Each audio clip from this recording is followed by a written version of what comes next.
Fair warning, I haven't seen the original. Beetlejuice? Beetlejuice. Don't ever say that name. After all, if you've seen the cult classic, you know exactly what kind of problems come with, I am serious. If you say his name 3 times, he will appear.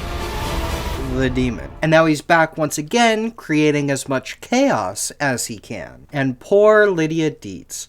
Her father just died a gruesome death, which means to bury him, she has to return to where it all started. Ye old haunted house, home of the demon, along with her mother and with her daughter, Goth Girl. And now that Goth Girl is a teenager and doesn't believe in ghosts, being dragged around by her ghost-seeing mother is not exactly the family trip she was hoping for. Especially since Lydia has her own popular Ghost Facers paranormal detective TV show. Or just a den of enablers for her schizophrenia, according to Goth Girl. Especially that sleazy manager of hers. It creates this nice relationship dynamic between Lydia and Goth Girl. And it gets even better once Goth Girl meets a nice boy in town and jumps to get at all of that juicy teenage drama. Which, of course, lands her a one-way ticket to the afterlife. Imagine her surprise when she finds out ghosts are actually real and her mom isn't crazy. Now, it's up to Lydia to save her daughter from the clutches of the underworld. And she may not like it, but she's going to need some help from her oh-so-favorite person,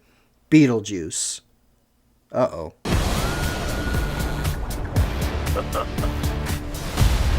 The juice is loose. So off to the underworld we go. A very fascinating world that this movie constructs. Or I suppose, builds upon. Sure, it's 36 years later, but thanks to some editing and directorial choices, it really doesn't feel like this movie came out in 2024. It feels like it actually came out 30 years ago. The insane amount of practical effects really helps this idea too. It gives the movie and the world itself a lot of character. In fact, I can still remember some of the background characters simply because of how quirky or cool they looked.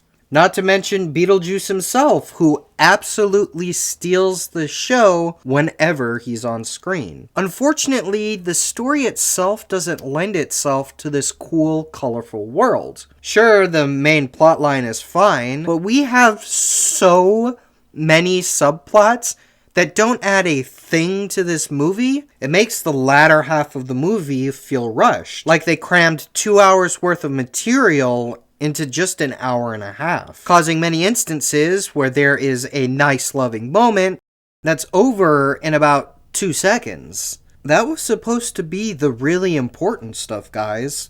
All the character development for, well, the main characters. I guess they just had too many ideas that they wanted to show off in this movie. Don't get me wrong. Every single idea is cool and fun to watch. It's funny and chaotic and completely stupid at times. I had a lot of fun in parts of this movie. But just like with Deadpool and Wolverine, this movie feels like it's moving from one cool idea to another without much of a reason for it. At least Deadpool and Wolverine got the time that they needed to facilitate all of these ideas and the backbone story to string everything together. I do see how some people would enjoy the crazy kind of plot and humor that this movie provides, so I'm gonna call it a mediocre B movie. There's fun to be had here. I just think it would be a lot better with a group of drunk friends.